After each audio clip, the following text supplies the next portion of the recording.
resources together and pulling those resources together and having that resource available to be able to disseminate to those people that are in crisis. We are lucky enough in Addison that we partner with Northeast DuPage Family and Youth Services. We're lucky enough that they're embedded into our building. We have a tremendous relationship with them as well. And part of our crisis response is that Northeast DuPage will follow up on every single crisis call that we have in Addison. So they will do a follow-up phone call, but what we're starting to do now is we're starting to do warm handoffs. So we're actually having follow-up home visits, and we're scheduling those as well for those crisis calls where we're going out with one of our officers and a representative from Northeast DuPage to go out and kind of have that introduction and building resources. But a big part of what we deal with is addiction as well. And some of the trends, and obviously it's countywide, statewide, nationwide, where we're seeing this increase in addiction, specifically in heroin and opioids. And this is a significant portion of the calls that we are responding to. And we have officers, we have Narcan, we are a Narcan agency. We utilize that numerous times, but on our end as law enforcement, it becomes very frustrating when you're going to the same house and dealing with the same individual 15, 16, 17 times in a year. And we have that specifically right now. We have an individual, I think we've responded 13 different times this year just for him in a state of overdose. So we seek hospital resources. He goes to the ER. We try to follow up, and that's where we lose it, because sometimes at 1 a.m., 2 a.m., when we're working, there is nobody to really call to get him other than a hospital. And we know ER is not the best place for a lot of this. And it's a step, but it's not long-term recovery or long-term resources that will help this person combat their addiction. So when the ROSC came up, I was on that first meeting, and I will continue to be at the meetings because of this exact thing. And it's building this network of community stakeholders like all of you that can help us as first responders. And we're always going to have these crisis calls for service. They're always going to be there, but the goal of CIT is to reduce the repeated calls at the same addresses with the same individuals. And that's really the ultimate goal. The officers do a great job at de-escalating and getting resources and that initial response, but what do we do long-term? And that's where the ROSC and partnering Northeast DuPage and NAMI and DuPage APS is where these things are. And we're starting to build this network of resources. So, which is why I've been so engaged in this ROSC, because I think this is an area that we're really lacking as first responders in these addiction resources after these initial crisis calls for service. So. Okay, that's great. So I just want to leave just a few minutes here for anybody that may have questions as far as what Stefan just told us about what they're working on. I had a personal question. So do all of the officers carry Narcan with them at this point? We do. So all of our officers have Narcan in their squad cars. So everybody has it. So it's out on the street on a daily basis. There's multiple doses in every one of our squad cars that are out on the street. So it kind of goes hand in hand with our AEDs and our CPR equipment. Narcan is part of that everyday carry equipment with our officers. And I don't know, I can't even tell you how many times we've utilized it on calls since we started using Narcan. We're probably not quite at 100, but we might be really, really close. So, I mean, it's a pretty regular occurrence. And it's not to mention that we haven't partnered with our fire department as well, where we've gotten there and we were pulling up at the same time, and they gave doses of Narcan. So that's just our officers that have utilized our Narcan. And actually, I am one of the Narcan instructors for our department as well. So I've sat through the DuPage County Health Department's class for the Narcan Train the Trainer as well. So that's part of my responsibilities as well. Holly, you got a question? I guess my biggest question is, what can we do as a council to be proactive in helping you navigate, all of this opioid crisis? And I think one of the biggest things, and this is kind of, I brought this up to Jared after that first meeting, and it's like, connecting with all your resources, like all of you on the ROSC, is great, but at 2 a.m., who can I call directly to say, I have this individual who needs help? How do we get this ball rolling? And I think that is where the building of relationships with everybody on the ROSC and what resources you have available is critical, because what can we do to start getting this process rolling? obviously part of addiction is prevention, and we do that part as a law enforcement agency as well. But, once you're beyond that and you now have somebody that is addicted, how do we break that cycle? And that's a critical thing. And that's just not our area of expertise as law enforcement. And I think a critical thing to remember is when we respond as a CIT officer in a crisis call, we are not really there in an enforcement capacity. That is not our goal.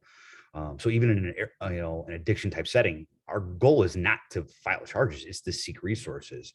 So it's weird. It's really weird how many hats we wear, because when we're going to this crisis end, but like, who do we call at midnight when we have somebody that's like, I need help? Like, or I have somebody, and it's not just heroin. Heroin's the big one we're dealing with, but we also have alcohol addiction as well. We have people that call us at 2:00 in the morning saying, I need help. I want to go to the hospital. And it's great. We'll get you to the hospital, but what do we do after that? And that's where that's the kind of like the bridge that we're missing, is how to be able to do those aftercare resources when somebody does reach out to us help, because it does happen on a very regular occurrence.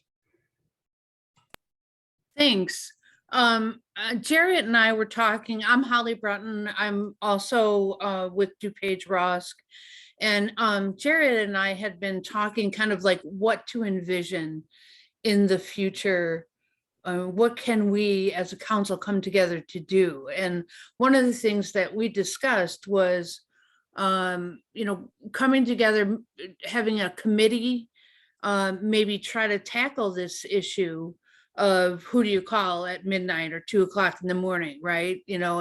And really, honestly, I'm sure people could have way other ideas than but one of those thoughts was to have one number, that you guys can call, that is manned 24 hours a day. Like I think of, the rape crisis center. They have somebody there 24 hours a day who's going to come and be the resource there. And that's kind of what I envision. And then also trying to work with everybody to help you guys connect with, the next steps as far as, addiction and following up. So you're not getting those, 20 calls from the same person, so. And that would be great if we had one number. That would be great. Because like, I'll give an example, like DuPage County Crisis Hotline. They're great, but if you call after hours and be like, well, the person's not in crisis, there's nothing we can do. And I'm like, well, we have somebody that's having severe mental health issues. They're not really a harm to themselves or others. They don't want to go to the hospital. What do we do with them? And they're like, oh, we really can't do anything. Or we have homeless issues. Well, try to get a hold of anybody at PADS after 4:00. Forget it. So like, as much as I think PADS is great, PADS is like, for me, PADS is a useless resource, because after 6, when I start, they're unavailable. So what do we do with these people? And we want to give them the resources, but we're like, it's like, oh, well, I guess we're sending them to the hospital because there's nothing else we can really do with them. And that becomes the frustrating piece of it. And I think having one localized number for the county to call and be like, I have a homeless related issue, I have addiction issues, I have mental health issues. Well, here, these are the resources we have. Let's get you paired up and let's go from here. I think would be tremendous. And I know a lot of counties are trying to do this, and they're very expensive, but they're actually having these drop-offs. They're not per se an ER, but they're a drop-off where there are different resources located in one building. So if you have homeless related issues, great. You go up to the 3rd floor and they'll get you patched up.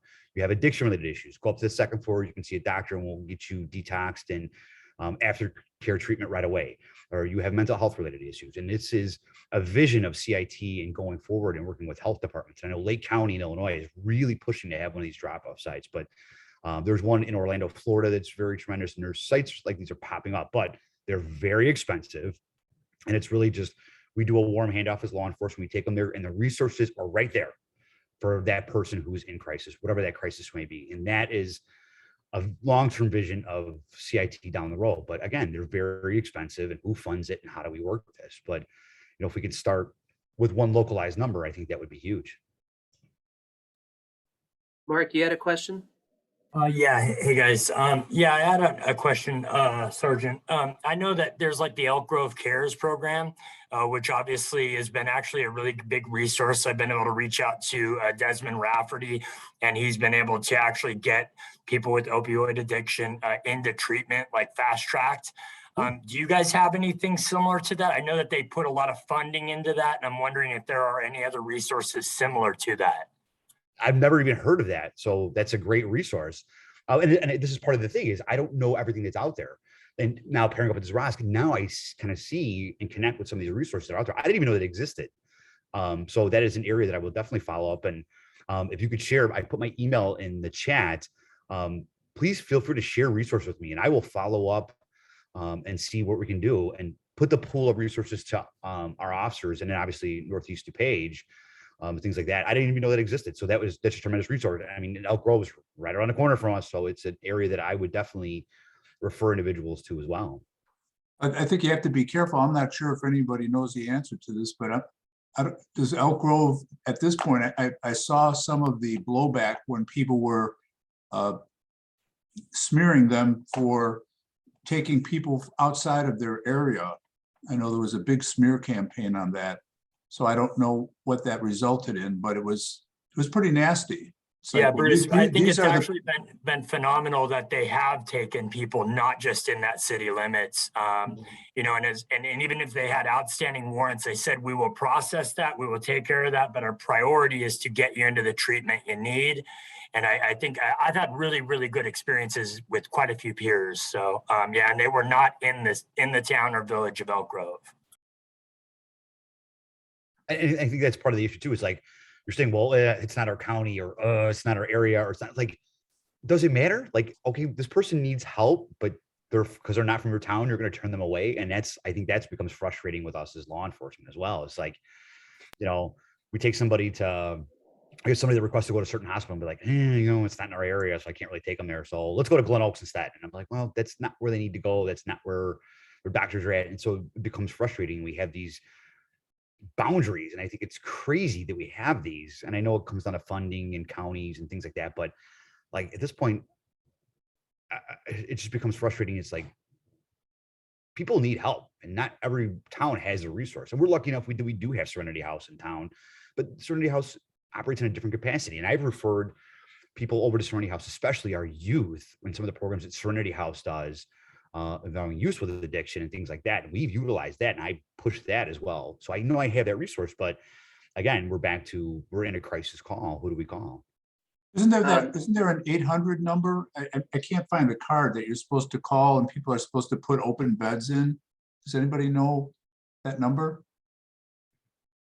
Not sure, but if anybody knows, feel free to put it in the chat and I can share that with everyone after the meeting. Sergeant, I want to be considerate of your time. I just had one more question. We had also talked as a council about hooking up with PEDs to maybe have our recovery coaches or volunteers from the council to maybe do ride-alongs. Is that something that's available? Yeah, I think it's an area that we would love to have. And part of the thing is, you know, obviously with COVID, it's really put a hamper on things. And typically what happens is Northeast DuPage actually rides with us, and their new employees and their interns ride with us. We've kind of put that in hold right now with COVID, and we're limited on who we can have in cars. But going forward, I think that's a great thing. Well, like I said, we do it in Northeast DuPage and their clinicians. I would gladly take on a recovery specialist and a ride along and say, this is what we're seeing. This is what we're doing. Here's some of the houses we're going to, like, and collaboratively working together. I think it's a great idea. And my department would be absolutely open to it. That's great. I think that would just be such a great thing for our council members to be able to do, just to see what you're doing on a daily basis. Like Holly said, that 7-day-a-week line that we hope to have manned, you know, that's something that's not too far away. You know, all we really need at that point is the bodies to do it. But I know that we have people who are very passionate about this and will answer that call, you know, even if it's 3 a.m. And once we get everybody connected together, you know, they know who to call. You know, I think that's going to be a really great resource. So I just want to thank you, Sergeant Bjes, for coming out. That was awesome. And thank you again for putting your information in there. If anybody wants to get a hold of you, and I will share all that information in an email with everyone who attended. Absolutely. And I know somebody put in the chat about the 998 line that's coming up. That's great, but and I'm not bashing Illinois, but it's going to be run by the Illinois Department of Health. We have no clue on a first responder level how this is going to work with the 998 line, who's going to respond out, what their ETA is, how many resources are going to be out there.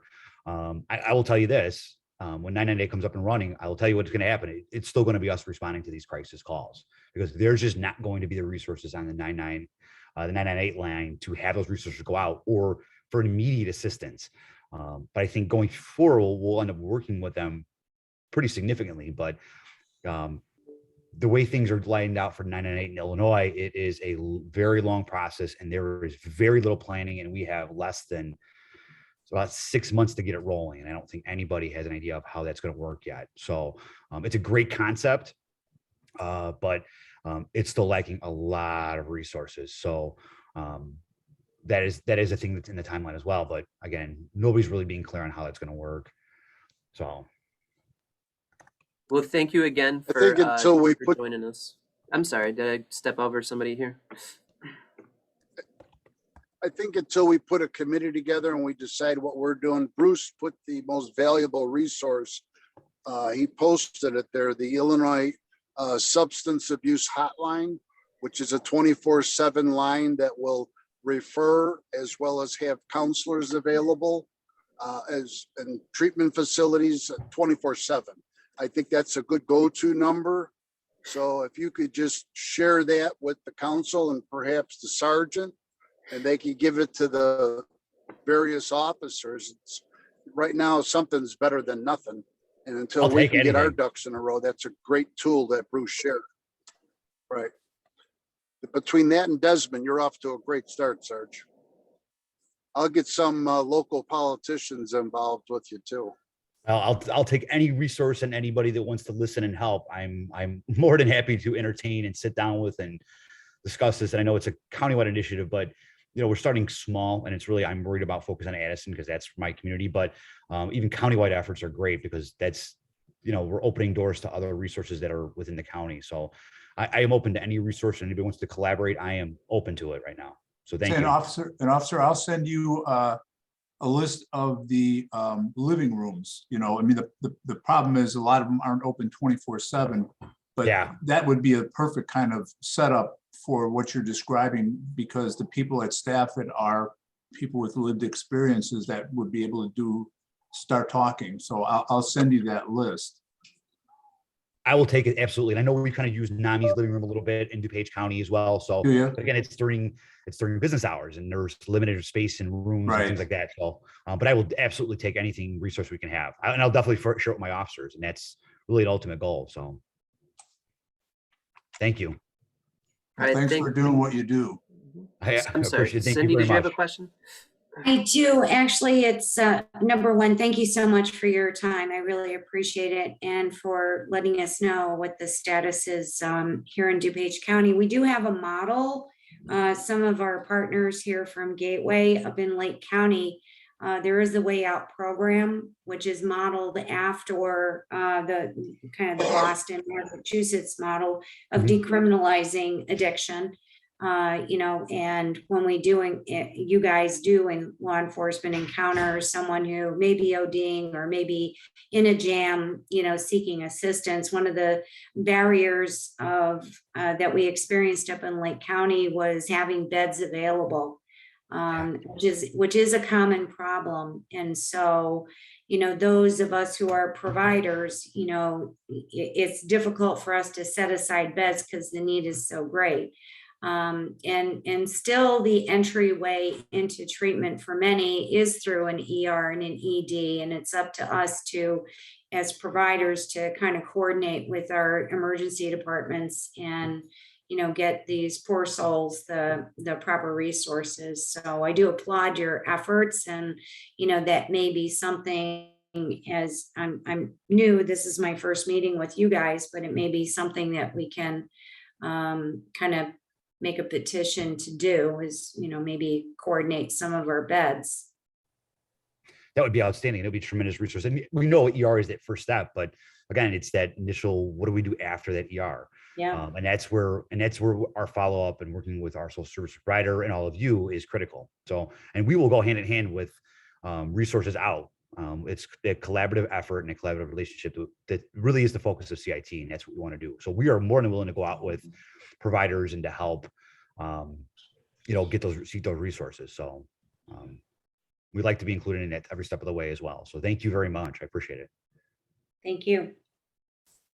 All right, thank you, Sarge. We're gonna move on to our next thing, but we really appreciate the time and we look forward to being able to work with you and be as helpful as we can as a ROSC Council. So thank you. All right, Darrell, well, thank you very much, everybody. Thank you for your service, Sarge. Thank you very much. Thank you. Thank you. All right, everybody. So next thing, as I mentioned, we're going to talk briefly about this stakeholder assessment that'll be going out to the community across DuPage. The reasoning for the stakeholder assessment is to get a feel for what are some of the really important needs in regards to substance use disorder, mental health disorders, and the things that go along with that. This will be going out to as many organizations and people as we can get it out to. We kind of came up with the first 11 questions, and you could see here as I'll go down and show you in a second. It's just a 1 to 5 scale, strongly disagree to strongly agree. And, you know, we sometimes have blinders on when we do these things. So we kind of wanted to talk as a council for a few minutes about what we've got on there and then what are some of the things that may be missing. So I'm just going to go through it real quick, and then we're going to do like maybe a 5-minute breakout group where we can kind of get in smaller numbers and then talk amongst ourselves for just a little bit about things that you see, things that maybe should be added. Now, one difficult thing about Zoom that I've learned is that it's kind of hard to share this in breakout groups. But nowadays, with the advent of smartphones, everybody can take a snapshot of this for reference once they get into the groups. So feel free to do that. So number 1, there's an adequate number of substance use addiction treatment services in DuPage. It's relatively easy to get into detoxes and treatment centers. There are an adequate amount of extended stay residential sober living facilities. Substance use awareness and education is readily available to the residents of DuPage. Adequately addresses harm reduction in substance use, including Narcan training, needle exchange, fentanyl testing strips. Adequately addresses the stigma that persons living with substance use co-occurring disorders may face. Adequate healthcare services, including primary care physicians, pharmacies, clinics, and mental health facilities for persons, and this is important, uninsured or underinsured. Adequate substance use and mental health treatment services for members of the community for whom speaking English is a barrier. Adequate specialized substance use and mental health treatment services for the LGBTQ+ community. Public schools offer an adequate amount of substance use and mental health education for students. And then lastly, we offer a wide variety of safe, sober, fulfilling activities for the community. So if everybody could take a second here, because we're going to go into breakout groups of maybe about 5 or 6. But if people could just take a screenshot of this with their phone, so when we break out, you can have some reference. If you don't want to do that and you can remember it, that's fine. But I'm going to stop screen sharing here in just a second.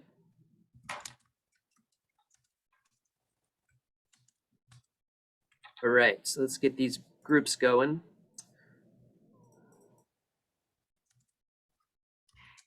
This, and then I'm going to set it for 5 minutes. So everybody feel free to join those groups.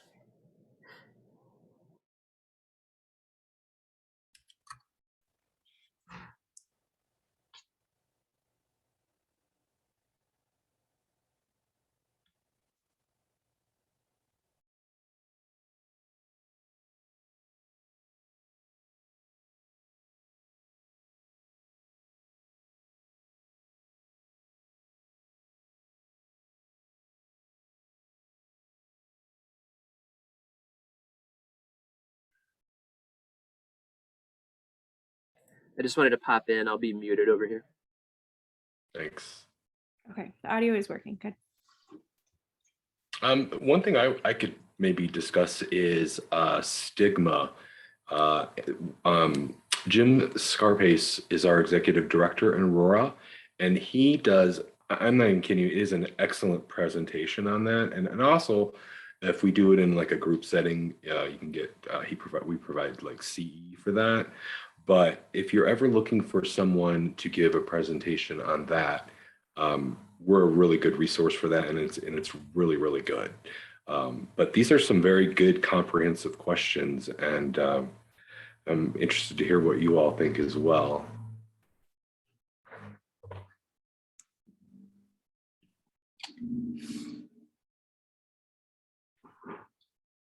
For sure.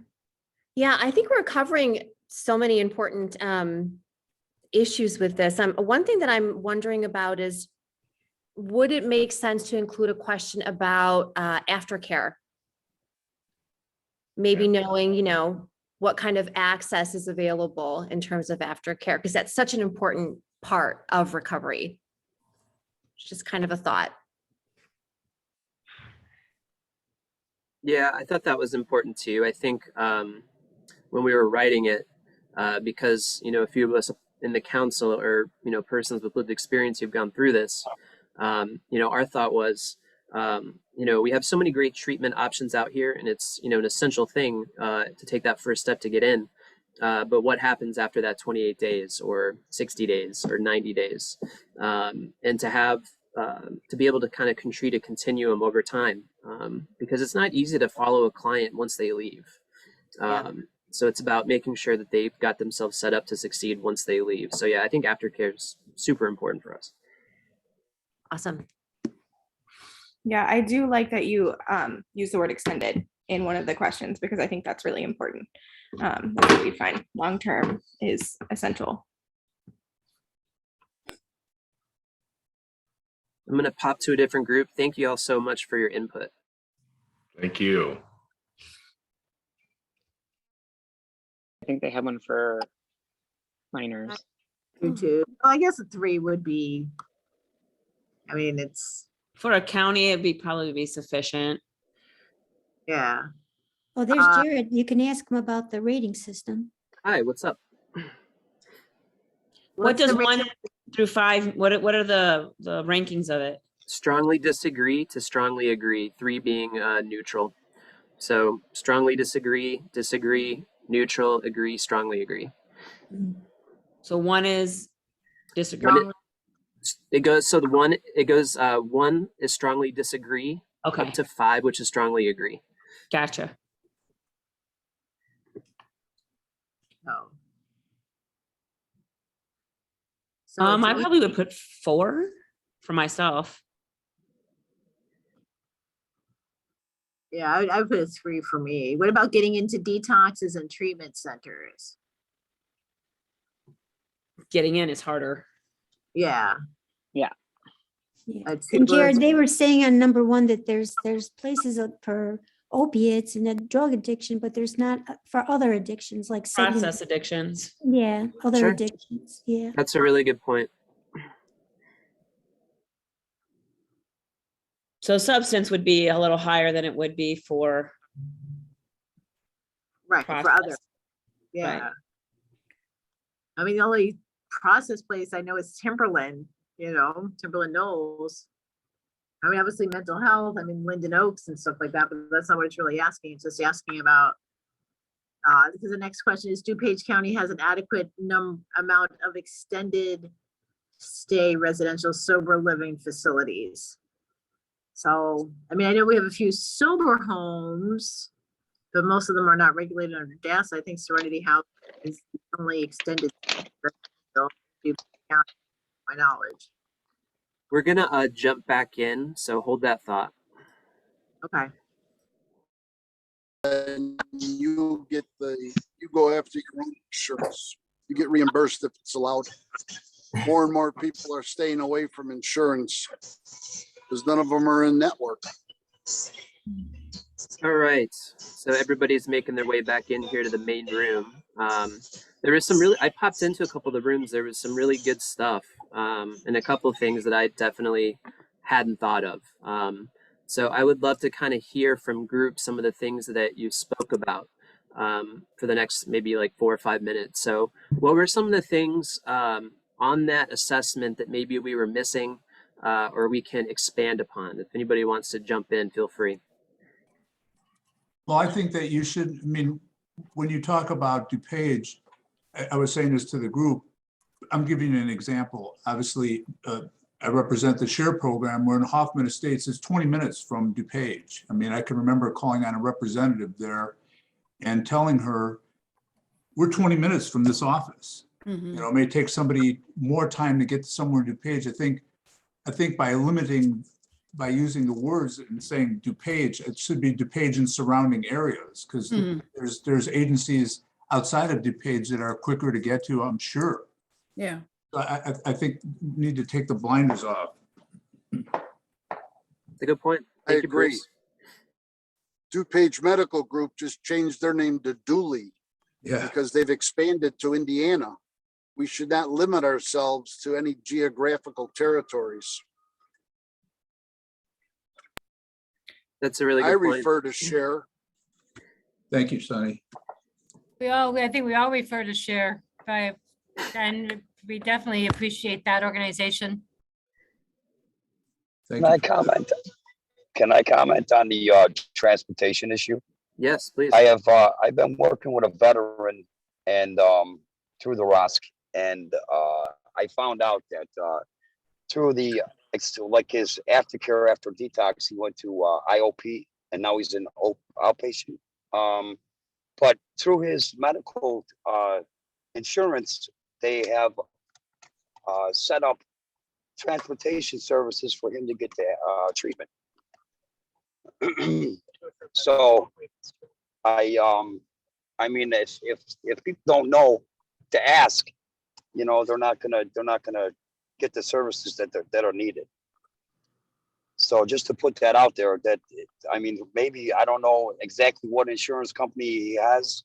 I mean, I could find out, but I believe the MCOs, if I'm not mistaken, they do have transportation services where they'll take care of it for the to get the clients treatment.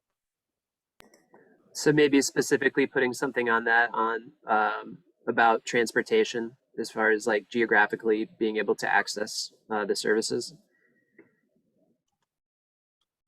Yeah, I mean, I stepped up in the beginning and got them to, you know, to detox, and then after detox, I got them to home, and then I've been working with them, and I, you know, periodically, I mean, he'll need a ride, you know, and I'll, you know, step up and handle it. But I mean, it's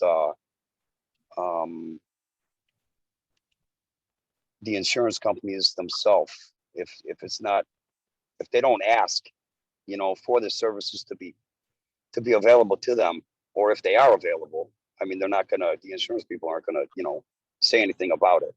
So if the clients ask that, you know, say that they need transportation services, you know, to go through their insurance companies, because they are available for the clients to get the treatment. I know last year, So- January, Medicare covers the cost of transportation and the methadone to and from the clinics. They'll cover the transportation and the methadone, Medicare. So, and Medicaid. But the agencies don't really boast about it because they get paid less.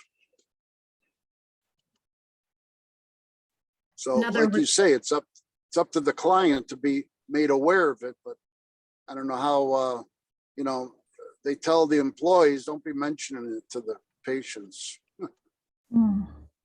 Another resource I ran into in another meeting for doctor accessibility was called Bright Heart Health. It's a virtual 24-hour online access to a doctor. I ran into it through another meeting, accessible for any county, whatever. Refills on prescriptions, doctor's appointments, they take all insurance. So I hadn't heard of something like that, of it being available. And one other thing that we brought up, or I brought up in our break-off meeting, was, you know, the availability. We talk about the beds being available, but yet, like the sergeant was talking about in the middle of the night, you know, what do we do with people in holding?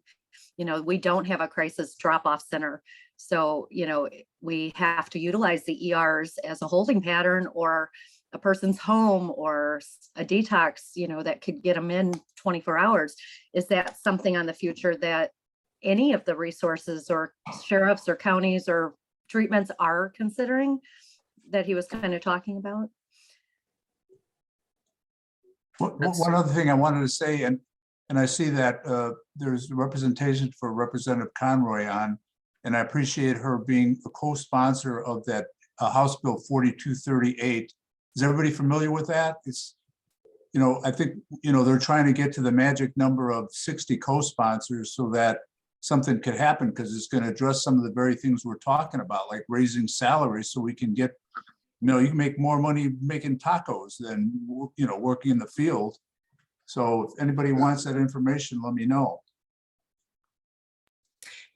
Real quick. Hey, Bruce, could you pass that information on so we can pass it on to other people as well? Okay, I'll send it to you, Jared, and then you can send it out. Yeah, I think that'd be great information. Thank you. Thank you. Jared, I like to say our group talked about transportation too. Stuart talked about that as well, talking about that. I agree, Mike, that's a great idea about the MCOs, but unfortunately, usually that has to be ahead of schedule. So I think Stuart, we're talking about sometimes maybe trying to move people at different times where transportation would be real important or essential as well. Maybe if somebody has to move from one treatment center to another treatment center, and maybe there's not enough time to contact the MCOs, or they don't have MCOs, what can the ROSC do to help with that? Is that a fair assessment, Stuart, what I paraphrased?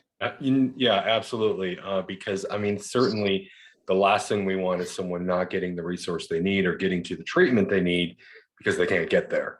And so I know I can only speak for treatment centers.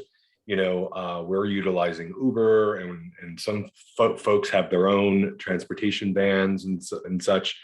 But for a lot of folks, those things are not available. So I think that would be an important part of the survey to figure out maybe some type of group that can volunteer, or I don't really know, but something to not let those folks get out, maybe coordinating with public transportation and getting free train rides or cab rides or something, just so those people can get to whichever point of care they need to get to. So that was really good. Thank you.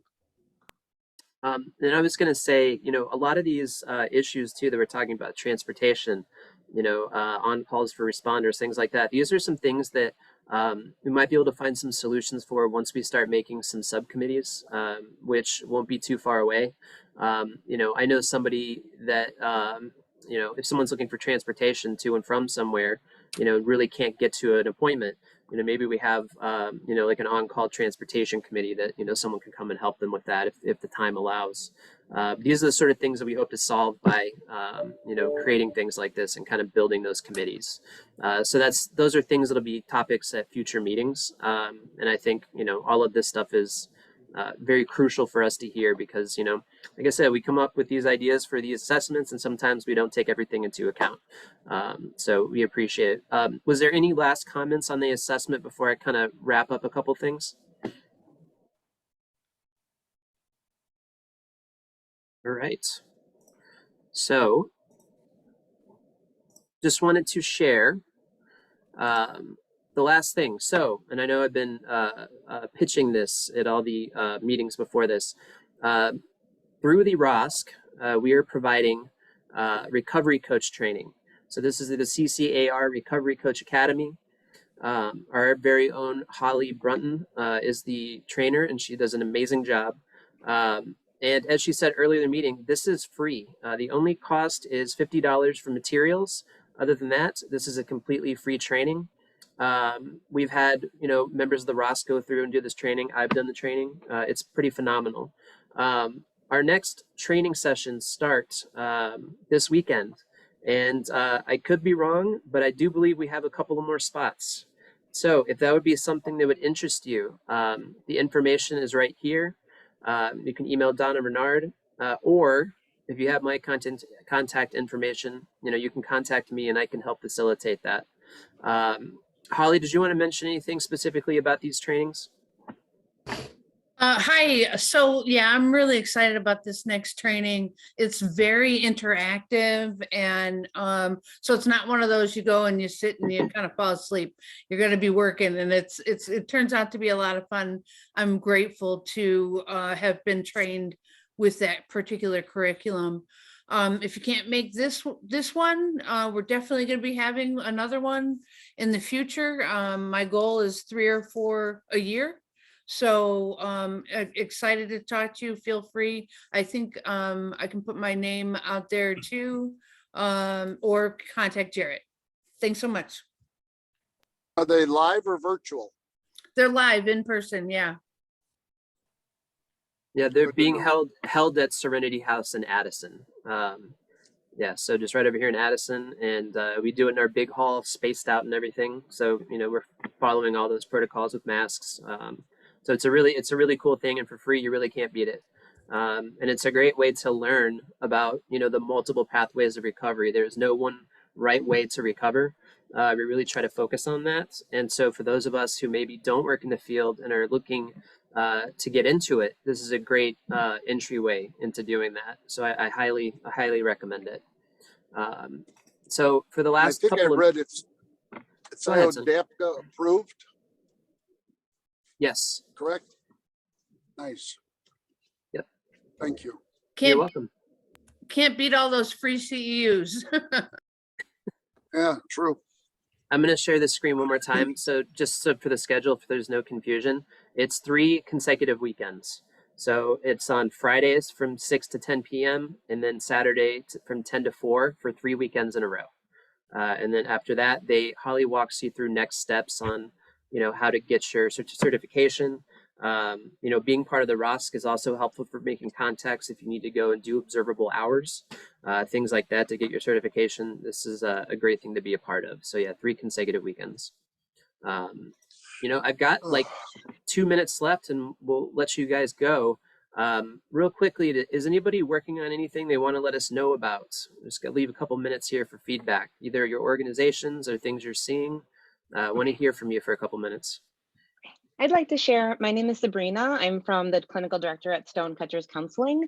We are working on an initiative to stop Blue Cross Blue Shield from preventing out-of-network mental health coverage, which is what they implemented January 1st, where they said, we are no longer going to cover out-of-network mental health coverage, which was devastating for our SUD clients because so many of them couldn't afford PPO plans through their jobs. So they picked an HMO plan, and then suddenly they just lost coverage. And the problem with the HMO networks is they don't allow anyone in, and they are on wait list for 6 months to a year for outpatient treatment. So we have an initiative going. We have a petition that I posted in the chat. We're working with like Senator Ron Villaviden's office, who's been trying to help us see what we can do about this, because overdoses are at their highest, and doing something in the middle of pandemic to reduce mental health coverage is just awful. That's great. I can also attach that information in a follow-up email. I usually send a follow-up email to everybody. So I'd be happy to put that in email for people to check out. Okay, awesome. Thank you. And there's also the here, email Sabrina. for the CEO to be able to email her and to share some concerns about it too. That's great. Anybody else work on anything they want to let us know about? We have, we reopened our outpatient program. So at the share program, I can send a flyer out to you. Please do. Is your detox open yet, Bruce? Yes. Oh, hallelujah. All Yeah, right. it's, who would have thought we'd be living through a pandemic? Lord Wow. have mercy. Got that right. All right. So All right, good to know. it's 4 o'clock. I'm going to go ahead and let everybody go. Again, as always, thank you so much for showing up. I'm constantly very pleasantly surprised by the turnout, especially coming out of the holidays with everybody being sick. So thank you for bearing with me in my congestion here. The next meeting, and obviously I will be following up with outreach emails, but you can go ahead and put it on your calendar for Wednesday, February 9th at 3 p.m. And we'll be talking to you all about stigma reduction. So that should be a really, really good one. So thank you, everybody. I'm going to stick around on here for a couple minutes if anybody has any questions. Other than that, stay safe and enjoy the rest of your week. Thank you. Thank you. Thank you. Hey, good job, Jared. You're doing a great job at the lead, man. Thanks for Thank your you, Sonny. service with this organization. Thank you, Take bud. care, man. See you, Bruce. Yes, awesome work, Jarrett. See you, Sonny. Thank you. Yeah, good job, Jarrett. Thanks, Mark. Bye, y'all. Bye, Sonny.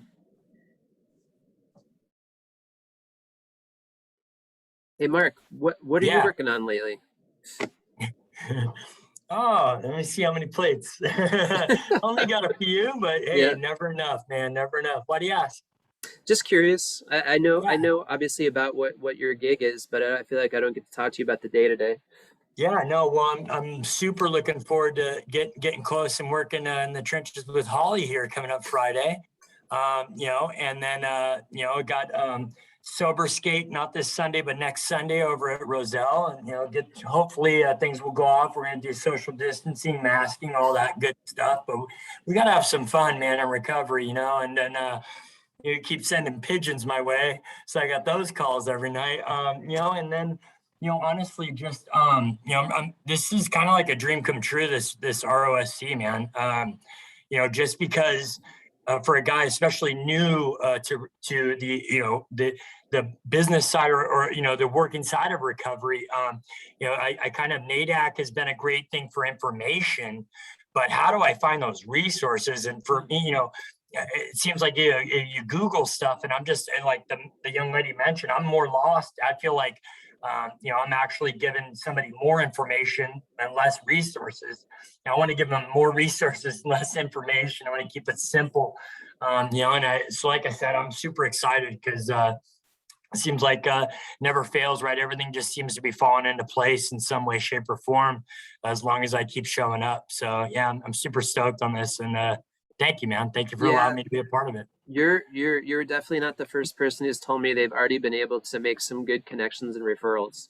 And I think it's not only the information, but also like putting a name to a face. It's like, you know, that always helps when making a call. You know, you're not just when cold you know, I can use guidance, right? Because I'm actually the first peer support specialist here at Greater Family Health, and they have 9 locations, and they're an amazing organization that, you know, we're joint commission, we're, you know, we're non for profit, you know, we take low to no insurance, so their heart's into it, and they allow me to do my thing. But also, you know, me being new to this and it being new to this, you know, I'm kind of just, you know, I'm able to share my experience, strength, and hope, but it's really having the teeth and those resources, right, to be able to implement and give those opportunities, like Spanish speaking detox, or, you know, things like I've just ran into those this week. Yeah. And your story actually, Jared, inspired me, because I'm going to be meeting with a peer, and I keep running into the, what do you do for a patient that wants to go to detox now, right? And that's where Elk Grove Cares has been sort of a great resource, because other than me saying, call Gateway, call Rosecrans, call Share, you know, or go to an emergency room, right? Because that's the thing. I just want to get them in. And usually when they're calling treatment, then there's those requirements for getting into treatment. And it just can be kind of overwhelming for even me. I can only imagine how it is for someone that's trying to get the help. So I think that the more I stay connected with you guys, the more I got 3 new resources today. You know, the more I'm actually utilizing these, not scared to ask for help. You know, you were a big help that day, Jared, when I just called. I didn't want to do it, right? I'm like, this guy's got a million things going on. You know what I mean? Like my little problem question thing, but that's it, you know, remaining teachable and realizing that if I don't ask for the help, how can I be telling peers to ask for help, right? And then I'm too scared to ask for help. So, you know, I'm really stoked, man. It's great stuff. Yeah, that's awesome, man. I'm so glad you're on board. I gotta get an MOU over to you, which I know we spoke about. It's just that sort of agreement that says we're on the same page. You're willing to work with ROSC. In fact, there's a few I'm going out in the next week to get have people sign. So I may see what day you're not completely slammed, and then stop by and have you sign it in person. That'd be awesome. Or I'll be there Friday and Saturday if that's something. Oh, that's true. That's true. And I'm there every Sunday morning. Not that I expect you to be there at 8 a.m. on a Sunday morning. My one day that ice rink of a parking lot you call. Man, they gotta get some salt in there, bro. It melted today. We're all good. Hopefully, right? Man, it was rough. Thanks again, man. Yeah, look forward to seeing you Friday. Yeah, bye, Holly. Bye, guys. Have a good day, Michael. Bye, Mary. Bye-bye. Bye, Mayor. Bye. See you Friday. Okay, great. Okay, bye-bye. That's my Jared, you're sick too, huh, buddy? Oh my God, dude. Thursday Oh and my God, Friday. I hear you. Thursday and Friday, I couldn't get out of bed. That's horrible. Yeah. Man, Yeah, Donna had mentioned went you, from my- you weren't feeling good. It went from my stomach to my head, from my head to my chest. I can't even breathe. Oh, You know? no.